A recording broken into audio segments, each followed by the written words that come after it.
Assalamualaikum warahmatullahi wabarakatuh. Salam satu Malaysia, salam Malaysia Madani. Kita ke udara pada malam ini untuk membicarakan isu-isu semasa. Malam ni saudara, tajuk utama kita ialah berhubung dengan kenyataan yang dikeluarkan oleh bekas Menteri Dalam Negeri yang hari ini sudah menjadi Ketua Pembangkang, Ketua Pembangkang, iaitu Datuk Seri Hamzah Zainuddin. Hamzah Zainuddin hari ini, tuan-tuan, menasihati kerajaan jangan salah guna kuasa. Saudara, kadang-kadang agak-agak lucu juga Ketua Pembangkang kita ni, tuan-tuan. Kerana kita pun tahu bagaimana Tan Sri Hamid Bado, Ketua Polis Negara, seketika, cuba bayangkan kalau orang lain yang tegur kau ni, tak apa lagi tau, yang tegur kau ni Ketua Polis Negara yang satu dunia tahu kabur. Yang kabur tu pun boleh nampak. Yang kabur ni pun boleh nampak Hamzah ni sebagai seorang yang menyalahgunakan kuasa. Orang yang pernah dilantik sebagai pengurusi Suruhanjaya Perkhidmatan Polis. Kerja dia salah guna kuasa. Semua jawatan-jawatan dalam pasukan polis di Raja Malaysia dia nak letak orang dia. Ini belum lagi kita cerita apa yang dia buat ketika dia menjadi Menteri KPDNKK. Ini belum lagi kita cerita macam mana anak dia pula boleh dapat subsidi minyak masak. Ini belum lagi kita cerita tentang bagaimana anak dia boleh simpan bekalan minyak masak melebihi daripada apa yang dia diberikan secara, tak tahulah secara halal ke secara haram dia dapat subsidi minyak masak ni, saudara. Tetapi yang pastinya, tuan-tuan, yang pastinya, saudara, ni apa pasal ni? Invite to join live. Komen dulu. Siapa ni? Assalamualaikum. Waalaikumsalam. Datuk. Ya. Datuk busy ke? Datuk banyak followers UMNO. Saya tengah live lah ni. Sorry ganggu. Sorry Datuk. Okey. Minta maaf. Ada apa nak tanya soalan? Ini politik ke apa? Ini politik. Faham. Saya tak pandai politik. Oh, tak pandai politik. Okey. Maaf Datuk. Nanti lain kali invite saya Okey, saya Okey. Assalamualaikum. Okey. salam. Jadi, tuan-tuan, mana ni? Kena kita drop ni. Boleh turun tak? Kita Okey. Datuk. turun Kim. Okey. Jadi, saudara, orang yang dah terang-terang ditegur dengan cara yang amat memalukan ketika Tan Sri Hamid Bado nak pencen ni, dalam ucapan pembencenan dia. Ucapan pembencenan. Dia ucapan persaraan dia ni, saudara. Dia dedahkan tentang bagaimana Hamzah Zainuddin menyalahgunakan kuasa. Dan kita pun tahu anak Hamzah akhirnya ditangkap dengan bekalan minyak masak yang melebihi daripada apa yang dia sepatutnya simpan. Dikala orang tengah sengsara tak ada bekalan minyak masak, anak dia sapu minyak masak ni. Belum lagi cerita tentang kes SSM yang melibatkan duit 500 juta. Banyak kes salah guna kuasa. Belum lagi cerita tentang kes ketika beliau menjadi Menteri Dalam Negeri. Belum lagi kita buka tentang cerita kes Jana Wibawa. Belum lagi kita buka kes tentang bagaimana cabutan judi daripada 8 boleh naik kepada 22. Saudara, tiba-tiba dia nak nasihatkan pula kerajaan Madani ini tentang soal jangan salah guna kuasa. Kenapa, tuan-tuan, dia nak mempersoalkan ni? Kalaulah keputusan membebaskan ataupun menghentikan pendakwaan ke atas Datuk Seri Zahid sehingga siasatan selesai, itu diambil oleh kerajaan, tak apa juga. Tetapi keputusan untuk menghentikan pendakwaan ke atas Datuk Seri Zahid dibuat oleh Tan Sri Idrus, iaitu peguam negara yang dilantik oleh bos dia sendiri. Tak kebengong ni tuan-tuan. Bos dia sendiri, Muhyiddin Yassin sendiri yang lantik Tan Sri Idrus. Dan orang ini bila dah bocor iaitu kertas perhubungan ataupun memo perhubungan dalaman di mana seorang DPP bernama Datuk Ahmad Akram Garib memberitahu bahawa 7 DPP dan 5 IO berpendapat bahawa tidak ada asas untuk mendakwa Datuk Seri Zahid sama sekali. Barulah dia mengambil keputusan untuk menggugurkan kes ini ataupun menghentikan pendakwaan kes ini sehingga siasatan lanjut dibuat ke atas dakwaan-dakwaan yang dibuat oleh Datuk Zahid di atas tularnya kertas memo dalaman yang dibuat oleh Akram Garib, barulah dia nak ambil tanggungjawab, tuan-tuan. Itu pun dia tak ambil tanggungjawab penuh. Sepatutnya digugurkan sekali kes Datuk Seri Najib, tapi tak buat. Jadi saya nak beritahu dengan Hamzah ni, cerminlah dulu muka kau ni dekat mana-mana public toilet, mungkin kat rumah dia tak ada cermin, dekat public toilet ada banyak. Itu yang nak beritahu. Okey, malam ni siapa yang ada soalan, nak bertanya soalan, nak mengemukakan apa-apa pandangan, boleh ke talian 019 481 9495. 019 481 9495. Saya ada satu pengumuman tuan-tuan nak saya buat kepada semua ahli-ahli community komunikasi UMNO Malaysia ataupun komuniti setiap kawasan parlimen. Kita ada 191 kawasan parlimen. Saya nak maklumkan kami punya WhatsApp community ini telah disabotaj dan kita telah kehilangan kontrol ke atas kesemua komuniti tersebut. Ianya telah deactivatedkan oleh pihak yang tidak bertanggungjawab. Laporan polis akan kita buat. Jadi saya minta selepas ini saya akan buat komuniti di peringkat negeri sementara waktu. Saya minta sesiapa yang selama hari ini sudah menyertai komuniti-komuniti ini, selepas ni anda tidak akan dapat lagi mesej daripada komuniti tersebut. Jadi selepas ni tolong pergi ke Facebook saya, Lokman Nur Adam Official. Saya akan bagi list komuniti setiap negeri. Tolong join mengikut negeri masing-masing, kerana ada di antara bahan-bahan yang kita hantar tu hanya bersesuaian untuk negeri-negeri tertentu saja. Minta tolong, ajaklah sebuah peramai yang mungkin. Kita buat kerja ni dah lama sebenarnya saudara, tapi terkorban macam tu saja. Kita punya 191 komuniti ini. Okey, kita buka di studio. Okey Dok, ramai yang minta Tok komen berkenaan dengan RZ member 5.0 yang baru-baru ni Dok kan. Apa Lepas lagi? tu ada RZ member ni, ada segelintir peserta yang join ni sampai menyalahkan kerajaan mengatakan PMX, Anthony Lok dan Saifuddin ni sengaja nak balas dendam terhadap mereka ni Dok. Apa dosa yang geng RZ ni dah buat pada kerajaan ni sehingga kerajaan nak buat demikian? Kita nak bercakap tu gunalah otak. Minta maaf cakap lah. Saya kalau nak bercakap, saya akan suruh dia orang ni gunakan otak. Berfikir dengan waras.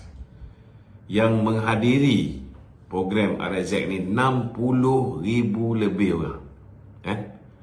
Tapi kenapa saya pun baca juga yang kena saman yang kena saman kerana tak ada lesen memandu 39 orang je. Yang kena saman kerana plate nombor fancy 103 orang je. Yang kena saman kerana tak ada side mirror. Side mirror ni nak membahayakan nyawa ke orang juga. Cuma 146 orang.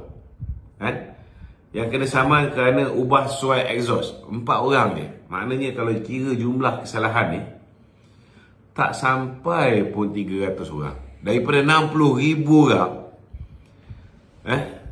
saya rasa kalau saya lah yang pergi ikut pasukan polis tu ataupun ikut pasukan JPJ tu, betul-betul pergi tahan pukat, kurang-kurang 20,000 ada yang kena saman ni. Betul tak? Jadi bagi saya, pakailah otak sikit. Janganlah tuduh kerajaan. Tak pasal-pasal nak menganiaya. Saya nak beritahu, okey, pertama sekali, geng-geng motor ni, 2 hari bulan lagi. Program ni 8 hingga 9, kan? Tapi 2 hari bulan, pihak polis dah beritahu kita akan buat, PJ dah beritahu kita akan buat roadblock besar-besaran, operasi. Jadi kalau dah tahu akan ada operasi, maknanya kalau nak juga pergi, tolonglah pastikan motosikal kita berada dalam keadaan baik. Kalau side mirror pun tak ada, kau jalan jauh membahayakan nyawa korang juga. Betul tak?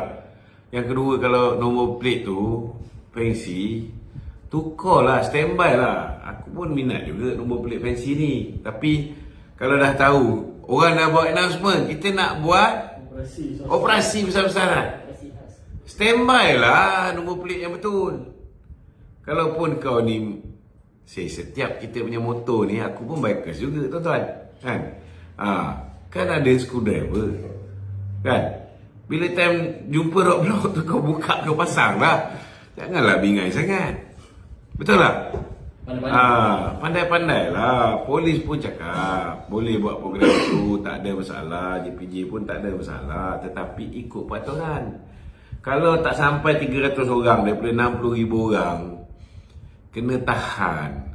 Janganlah nak salahkan Menteri Pengangkutan lah, nak salahkan Menteri Menteri KDN pun kena dipersalahkan. Logiklah sikit. PMX yang tak ada kena-mena. PMX dijemput sebenarnya oleh pihak penganjur, tapi kebetulan pada ketika itu dia ada program di Johor, dia tak dapat hadir. Jadi janganlah kita akhirnya menjadi macam geng PAS. Kalau geng PAS ni memang kerja dia fitnah aja dulu, fikir kemudian. Lepas tu bila kena saman dia minta maaf, kan? Lepas tu dia buat balik. Itu masalah dia. Jadi jangan kita jadi macam geng PAS. Jadi geng hampas lagi baik. Tapi tu ada ketua pembangkang negeri Perak ni, dia simpati. Ketua kali PAS lah. Dia simpati. Biasalah bila berlakunya benda-benda macam ni, pasti akan ada orang yang menangguk di air yang keruh. Apatah lagi RZ ni yang hadir ni 60,000 orang, bukan sikit. Betul tak? Jadi kalau kita ni bersifat populis, kita nak konon-kononnya memperjuangkan nasib rider RZ ni, boleh je, aku pun boleh mempertahankan benda yang batil yang dibuat oleh puak-puak ni. Betul tak? Tapi kita kena rasional lah. Kalau tak betul, kita kena terima hakikat kalau kita diambil tindakan. Lagipun dah dia buat announcement, dibuat pengumuman akan ada operasi besar-besaran, dah tahu depan tu, macam contohlah kita ada kamera AES, sebelum kamera AES ni dia dah pasang signboard kamera di hadapan, depan lagi tu kamera di hadapan, kau bawa laju juga, depan lagi satu kamera di hadapan, ditekan lagi. Lepas tu ada yang tak boleh. Superman. Kalau kamera tangkap kita, kena saman, kena bayar 300. Memang perit kena bayar 300 ni. Tapi yang kau bodoh sangat, kau buat laju juga, macam mana? Takkanlah kau nak salahkan kerajaan juga. Kenapa kita buat AES tu? Sebab kawasan tu kawasan bahaya, kawasan kemalangan, kan? Mungkin dah tiba masanya kerajaan pertimbangkan, dekat signboard tu tulis, ada kamera ke hadapan lah bodoh. Mungkin kalau ada letak situ perkataan macam tu, baru dia orang tersentak, dia orang tak boleh dipanggil bodoh ni, panggil bangang kepala bapa kau, okey, tak ada masalah. Bodoh tak boleh, sensitif. Okey, tu mungkin Tok boleh nasihat, sebab ada yang sampai memainkan isu 3A ni tu. Pasal RZ ni dia mainkan isu 3A. Tak apalah. Bagi kita simple je. Kalau nak main isu 3A, korang main lah. Tapi kalau korang nanti kena panggil dengan pihak polis, Jangan salahkan pihak polis. Memang itu tanggungjawab pihak polis. Kan? Janganlah kememeng macam Abang Nusi dekat sana, baru kena tahan pukul 3 pagi, kan? Tahan beberapa jam, terus pergi dakwa, dah merengek macam bayi baru lahir. Kan? Ada orang kan? Ada ramai. Jadi untuk 5 dah. Ambil 2 dulu tu. ada yang di sana. Tak apalah, ambil je lah semua. Kan nanti ada kecil hati pula. Budak rezek. Ambil je. Dah rezek dengan mai. Budak RZ ada? Budak RZ. Mari kita luahkan perasaan di sini. Kalau tadi pun orang ada buat live tu, ada juga yang peserta yang setuju. Dia cakap ni bukan salah orang lain, salah sendiri. Salah sendiri. Dan tentu kita lagi tahu motor kita tu apa benda yang salah. Kan? Apa salah kau orang? Okey, silakan Fauzuddin. Assalamualaikum Datuk. Waalaikumsalam. Saya berkenaan nak komen sikit berkenaan dengan yang RZ members tu. Okey. Dia masih menyalahkan kerajaan. Tapi semalam lah penganjur sendiri minta maaf dan mengaku kesalahan dia. Kesilapan dia tidak menentukan peserta ikut arahan dan peraturan. Jadi dah penganjur sendiri minta maaf. Kenapa nak salahkan kerajaan lagi? Kenapa nak salahkan pihak polis? Sebenarnya penganjur pun tak patut minta maaf. Sebabnya penganjur kerja dia menganjurkan program. Tetapi orang yang naik motosikal tu, dia patutnya tahu apa masalah motosikal dia. Kalau nombor plate fancy ke, dia tak ada lesen ke, kan? Dia tak ada side mirror ke, itu bukan masalah penganjur. Tuan punya badan, tuan punya motor tu yang patut kena fikir, kan? Penunggang tu. Satu lagi, apa yang kerajaan buat tu saya rasa untuk jaga keselamatan anak-anak juga. Yalah. Kalau dia tak ada lesen motor, jatuh, isu dia mati katak je. Mati kata.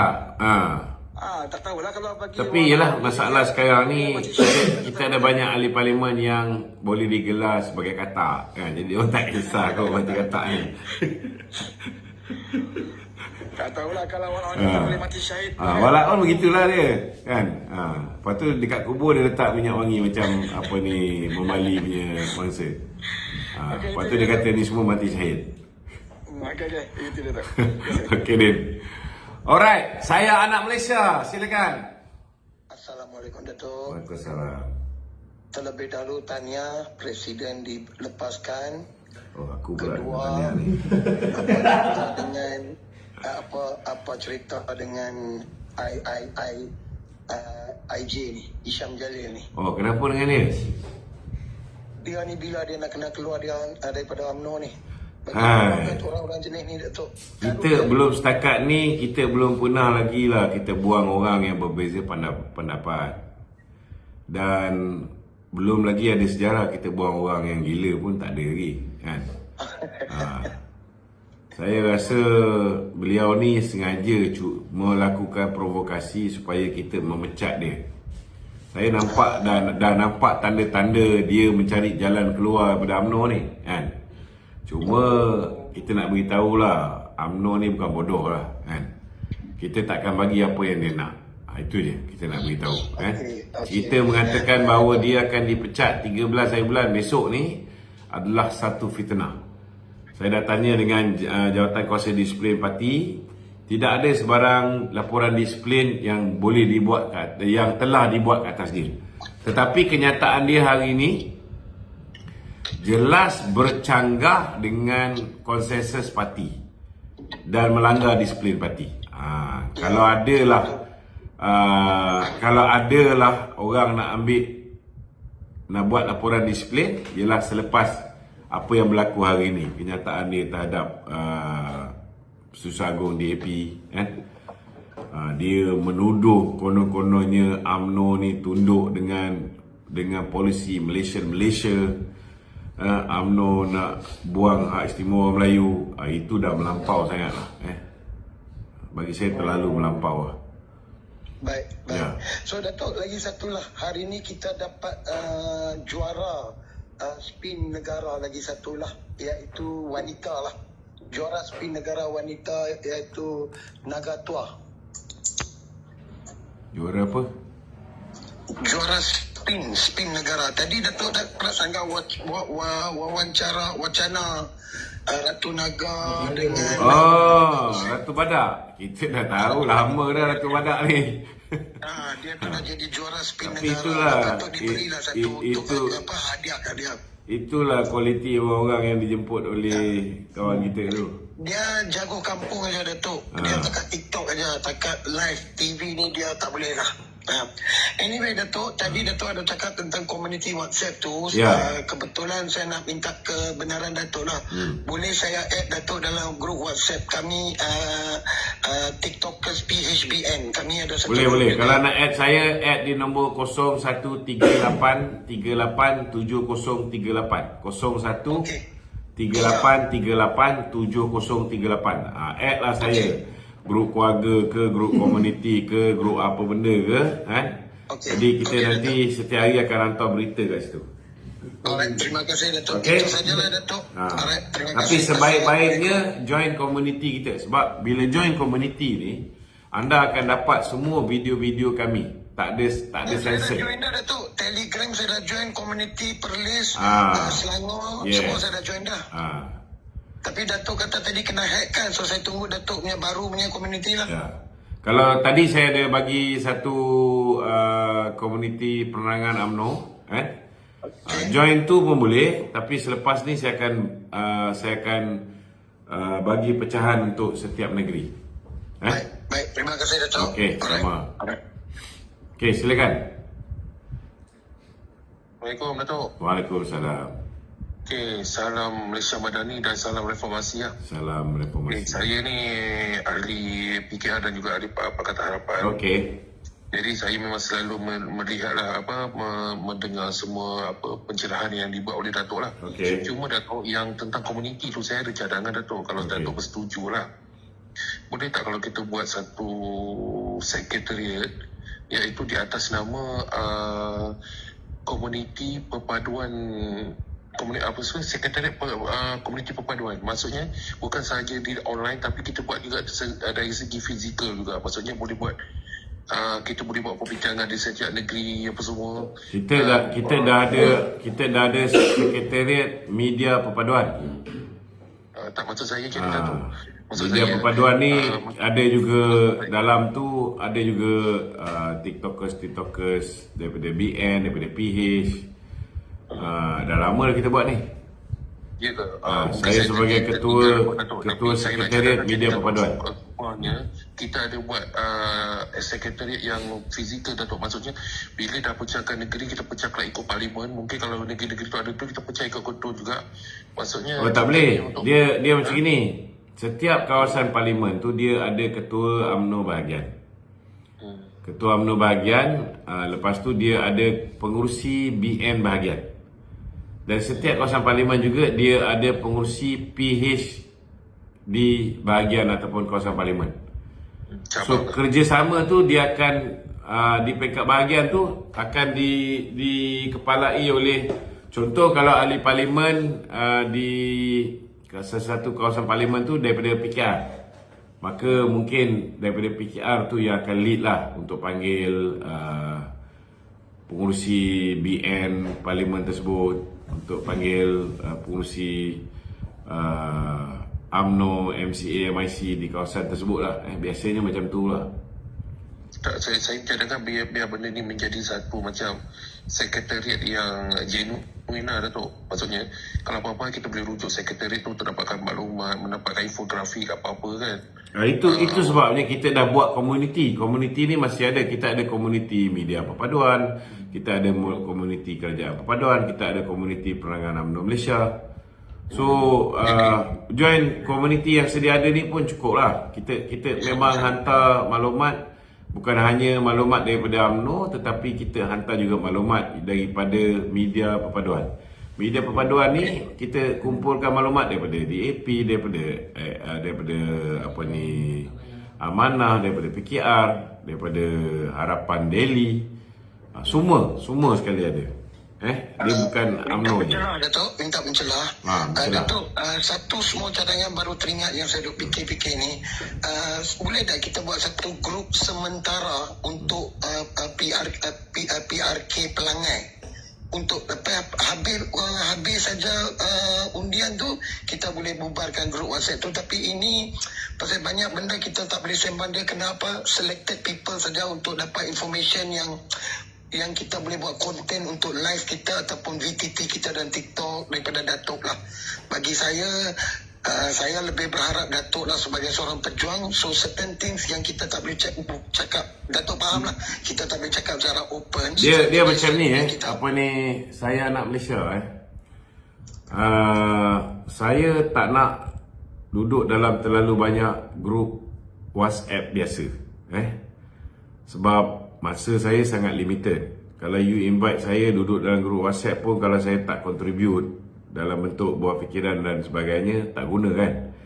Jadi itu sebabnya saya bagi secara satu hala. Maknanya kita ni sentiasa tau, kita kerja tak pernah berhenti ni, kecuali betul-betul time rehat apa semua. Kita sentiasa menghasilkan bahan-bahan. Bila you join community kita akan terus post kepada community tersebut. So you akan dapat maklumat tu, lepas tu you nak viralkan ke grup WhatsApp you, itu terpulang. Kan? Sama juga, saya ada 900 WhatsApp grup biasa. Itu satu telefon khusus untuk add saya dalam grup WhatsApp dia. Telefon ni lagilah, saya tak boleh tengok, tak boleh baca apa pun. Sebab dia punya scrolling dia tu macam bursa saham Kuala Lumpur tau. Dia sentiasa naik, sentiasa ada beribu mesej masuk.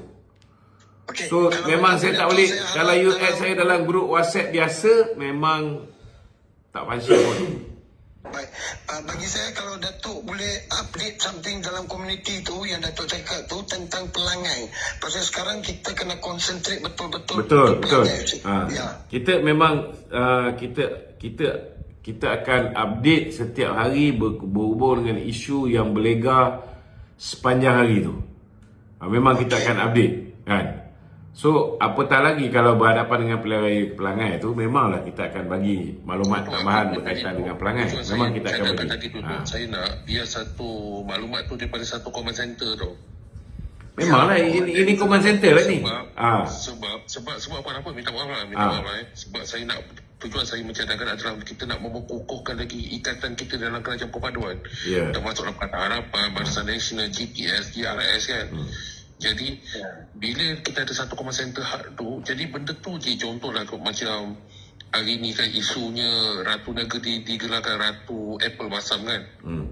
Oleh siapa tadi saya anak manusia, saya lupa dah. Itu Faizal tu yang lawyer tu, rambut panjang tu. Itu bukan Tok Faisal. Bukan Tok Faizal ni. Faizal Peguam tu. Peguam. Faizal nama dia, Faizal. Jadi saya nampak benda tu, kalau dia daripada satu command center, jadi kita boleh buat VTT dan benda yang sama tau. Jadi kita kalau boleh kita nak selaras benda tu. Itu sebabnya saya buat community. Bila saya buat community, kita ni setiap hari Selasa kita akan meeting. Kita akan tentukan apa naratif yang kita nak bawa sepanjang minggu ni sampai Selasa depan. Tapi dalam masa yang sama juga, kalau ada isu-isu baru berbangkit, kita juga akan menjawab. So kita akan set apa yang nak diperkatakan, apa yang nak kita jawab, apa yang kita perlu diamkan, apa yang perlu kita highlightkan. So macam mana cara kita turunkan ke bawah ialah melalui komuniti kita tu. Itu yang saya minta. Kalau boleh, setiap orang mesti join community tu. At least ada satu community yang you tahu ada kaitan dengan kami. Komuniti kerajaan perpaduan ke, komuniti media perpaduan ke, komuniti penerangan UMNO Malaysia ke, kan? Semua akan dapat mesej yang sama. Jadi kita akan hantar tuan-tuan video-video without watermarks, kecuali media perpaduan ada yang kita letak watermarks. Jadi benda ni kita harap tuan-tuan boleh upload dalam Facebook, dalam Twitter, TikTok tuan-tuan. Kalau tuan-tuan boleh come up with your new fresh ideas dengan video TikTok tuan-tuan yang tersendiri, lagi baik. Olah mengikut cara, mengikut ilmu, mengikut gaya bahasa tuan-tuan sendiri. Itu cara. Ada satu cadangan lagi tu dari saya. Boleh tak satu hal ataupun Datuk boleh anjurkan Datuk kita buat town hall bersama TikTokers ke kerajaan perpaduan? Kita dah buat, tapi kita boleh buat lagi lah. Kita boleh buat Sebab lagi. saya nampak Itu hari masa kita buat kat Penang ada ikut ke? saya KL tu. Masa kita buat dekat Selangor ada ikut? Masa tu dekat Shah Alam. Di Shah Alam. Maklumat pun tu. Minta maaf lah. Mungkin saya tak dapat maklumat. Ya. Lepas tu saya kita ada selalu buat follow satu lagi baru ni YouTube. dekat Terengganu. Saya selalu tengok wujud ni. Hari pertama saya tengok Datuk dekat live dekat ni. Dekat TikTok. TikTok ni. I see. Okey. Tapi kalau ikutkan saya ni memang orang kata TikTok sebagai pakaian Nanti- harapan Datuk. nanti kita akan- Kami bantu semua lah. Okey, nanti kita akan buat juga. Kita akan buat lagi, kan?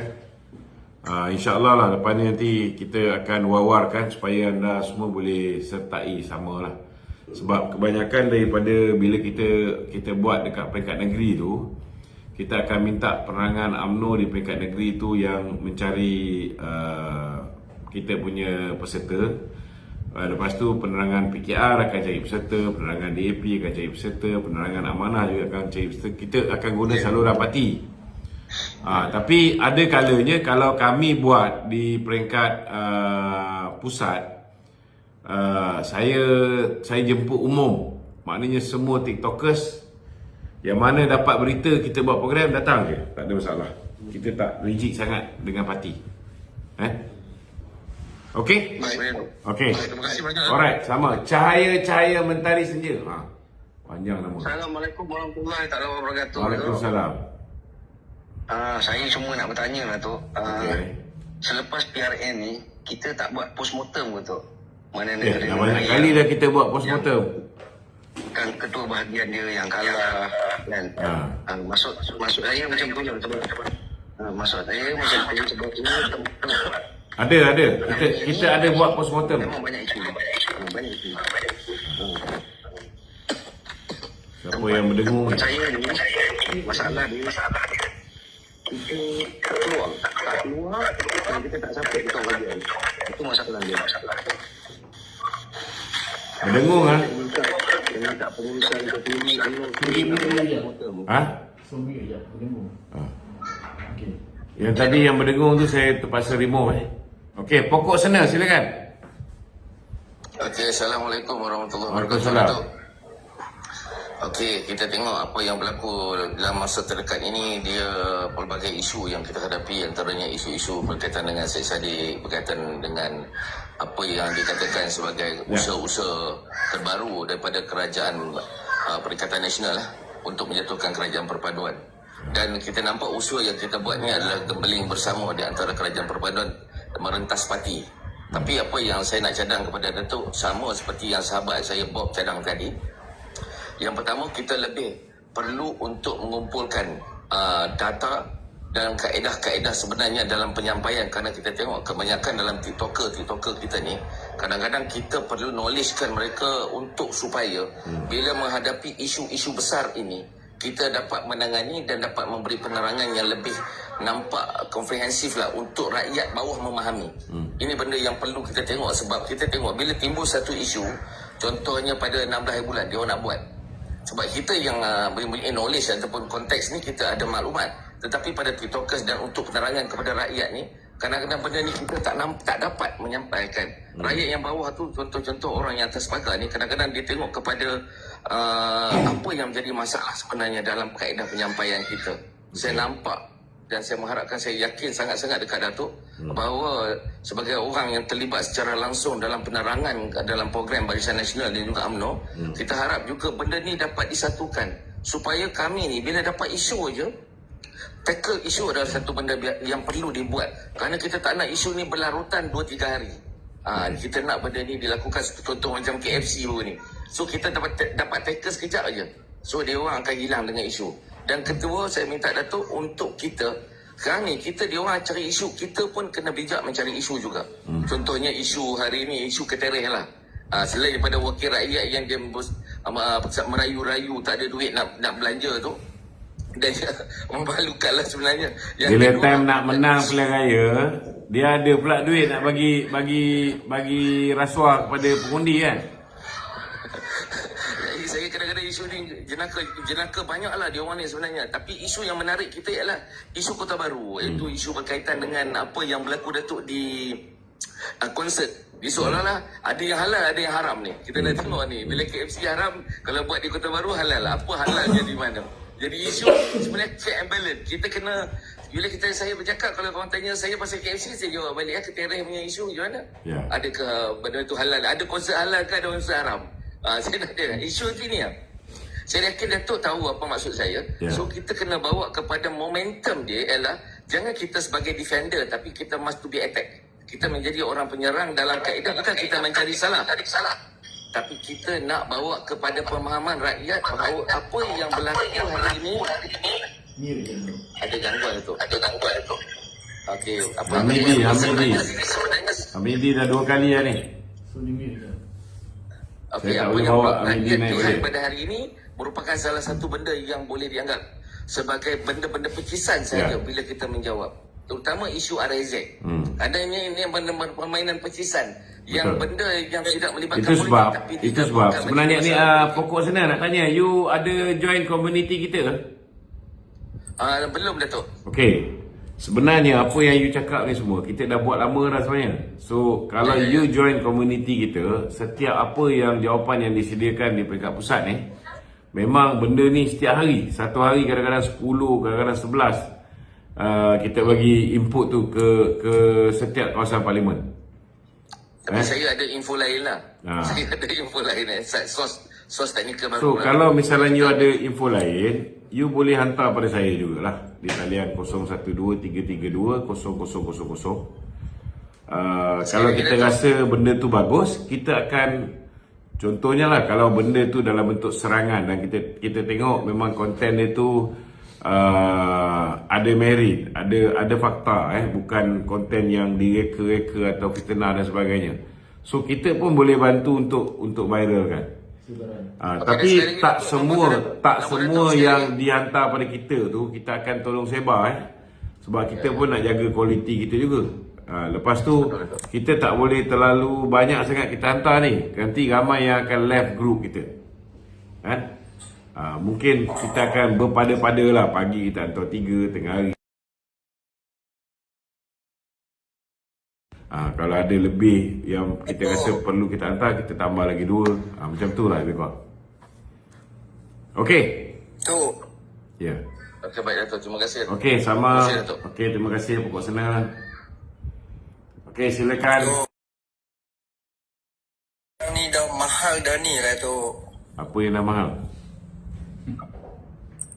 Beras naik, semua naik tu. Saya hari ni tadi dah minta saya punya staff, kita dah bagi kepada 2 kumpulan. Besok mereka akan turun pergi ke minimarket untuk cek. Kita pun dapat maklumat ni, ramai orang merungut betul ke tak betul. Dah 8 bulan nak masuk bulan 9 dah tu. 8 bulan apa maksud awak 8 bulan ni? Macam tak ada apa function apa tu. Tak betul, itu tak betul. Yang itu pasti tak betul. Sebelum ni memang harga barang naik, tetapi sepanjang tempoh daripada bulan 1, sebenarnya bulan 12 pun dah turun, kadar inflasi negara ni menurun. Cuma 1-2 minggu ni kita berhadapan dengan masalah bekalan beras tempatan contohnya. Itu tidak dinafikan. Tapi kalau kata 8 bulan ini terus menerus tak ada langsung perubahan, itu tak berdasarkan fakta sebenar lah. Dan besok kita akan hantar orang pergi ke setiap minimarket. Kita akan patutnya tu kena hantar dah daripada hari tu. Kita kena faham. Memang daripada bulan 8 tahun lepas kadar inflasi berada di tahap yang sangat tinggi. Tetapi kita berjaya turunkan peringkat demi peringkat sehingga 2.8 turun pada 2.4 dan sekarang dah 2.0 bulan lepas. So cuma bulan ni je dari segi contohnya beras tempatan, kita ada shortage sebab kita punya kawan-kawan daripada India pun dah tak nak ekspor pada kita, kan? Kemudian mereka pun dah mula import beras, dia dah tak ekspor keluar. Kemudian kita punya kawan daripada Indonesia pun mereka pun dah tak ekspor, mereka dah mula import pula. So memang ini masalah global, bukannya dekat Malaysia je ada masalah kekurangan bekalan beras tempatan ni.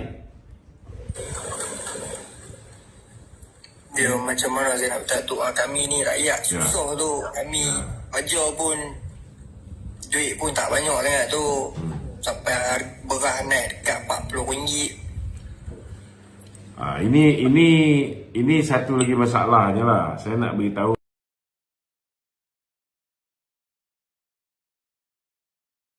duk telefon sepanjang masa ni.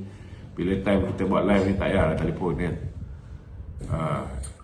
Saya nak beritahu beras tempatan harganya tetap RM2.60 1 kilogram. Kalau 10 kilogramnya satu kampit harganya RM26. Beras ini kalau orang jual RM40, kan?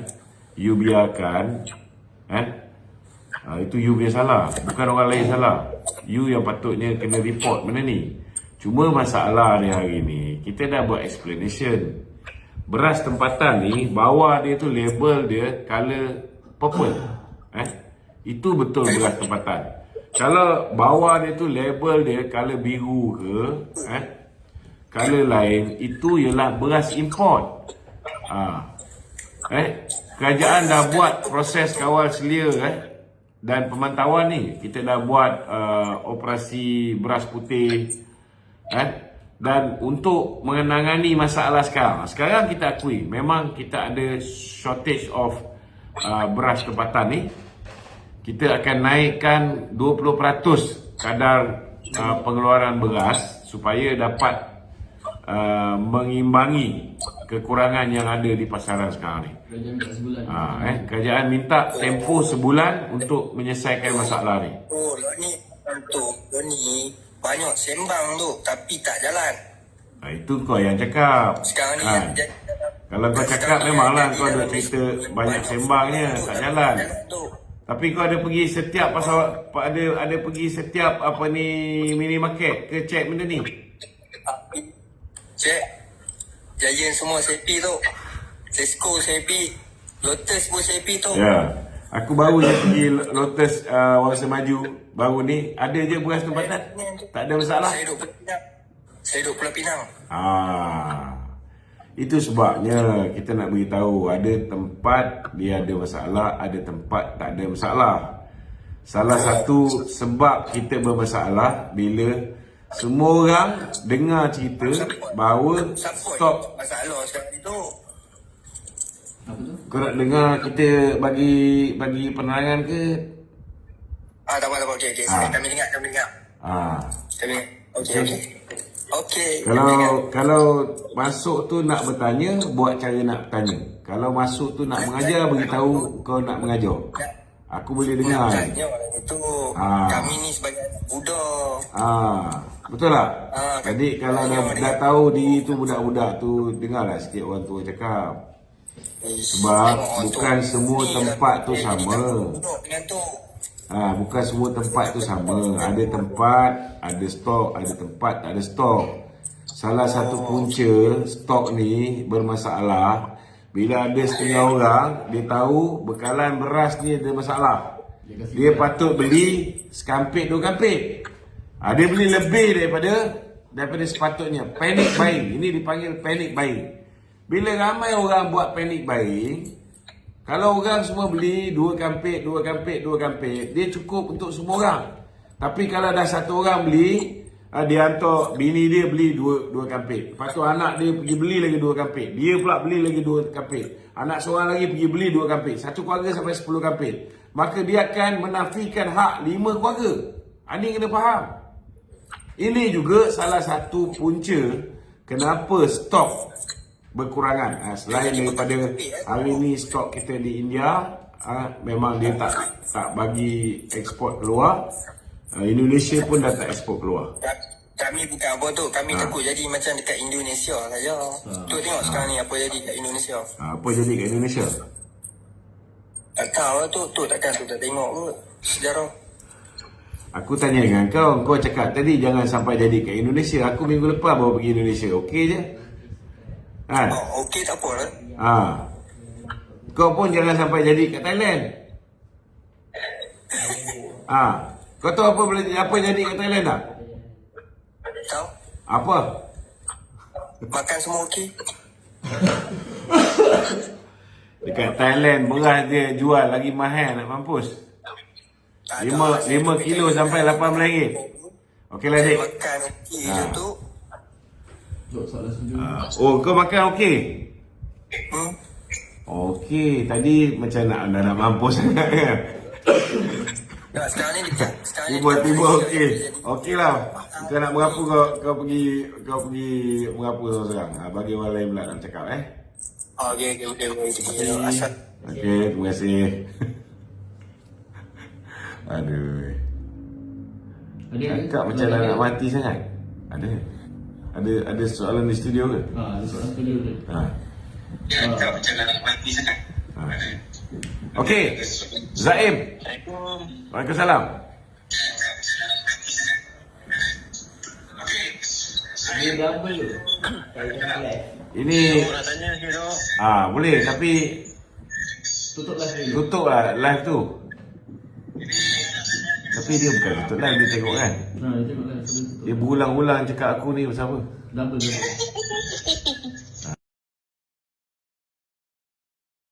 Orang bingai ni tu. Dah cakap dah jangan telefon. Time ni dia telefon. Assalamualaikum tu. Waalaikumsalam. Siapa cakap tu? Suami tu. Okey, Suami silakan Mi. Orang kadang-kadang kalau kita layan orang yang bingai tu. Tahu tak apa. Kalau aku cakap dia orang bingai, dia orang marah Mi. Tapi kalau kau cakap tak apa Mi. Itulah pasal. Dia cerita dia macam ni tu.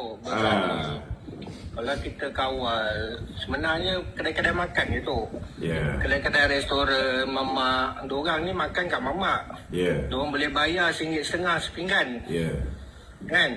Tu pun kira murah tu, RM1.50 tu. Biasa RM2. Diorang tak kira pula. Sekilo, daripada sekilo kita masak tu, kita boleh dapat 10 orang makan. Betul. Kalau mamak kau boleh bayar RM1.50, bermakna RM15 sekilo kau makan. Betul. Tu yang ini sekarang ni, kalau RM30 pun harga beras tempatan. Kalau 10 kilo RM30, mana sekilo baru RM3. Kalau masak kat rumah pun, kau kira 30 sen aja sepinggan. Itu pun nak kata mahal lagi, aku tak tahu nak cakap. Kan? Tapi yelah, Mi, bukan semua orang ada masa untuk masak kat rumah kan. Kadang-kadang dia orang makan kat luar jugalah. Masalah yang dia cakap mahal tu, dia sanggup bayar kat mamak RM1.50 sepinggan tu. Yelah. Bila time beli beras, dia komplain. Tapi time dia bayar dekat mamak, dia tak komplain. Itu tak nafikan jugalah. Peniaga-peniaga ni dia pun tu, diorang bila dah tahu beras tempatan ni ada kekurangan, diorang akan restock banyak-banyak tu. Diorang akan beli banyak, betul. Sepatutnya peniaga-peniaga ni pun, diorang tak boleh ambil beras tempatan. Sepatutnya kita sekat diorang kena ambil beras import. Sebab diorang niaga beras import pun, diorang masih still dapat untung. Sebab sekarang ni, tak ada gerai makan yang RM1.50 ke bawah. RM1 tak ada. Biasa RM2. RM2. Kedai biasa. RM2, 10 kilo tu boleh, 1 kilo boleh makan 10 orang tu. Jadi dekat situ aja, diorang dah dapat berapa untuk 10 kilo tu? Terus kilo jadi kedai-kedai makan yang borong banyak ni, sepatutnya kita tak boleh bagi dia beras tempatan. Sebab dia still boleh meniaga lagi. Dia balik untung yang besar lagi. Jadi kat situ, untuk beras tempatan ni, kita khaskan orang yang B40 ni, yang beli satu untuk satu keluarga. So kat situ kita akan boleh kurangkan pengeluaran yang tak cukup tu. Tapi tak apa, ini kita punya Menteri Pertanian dan Keterjaminan Makanan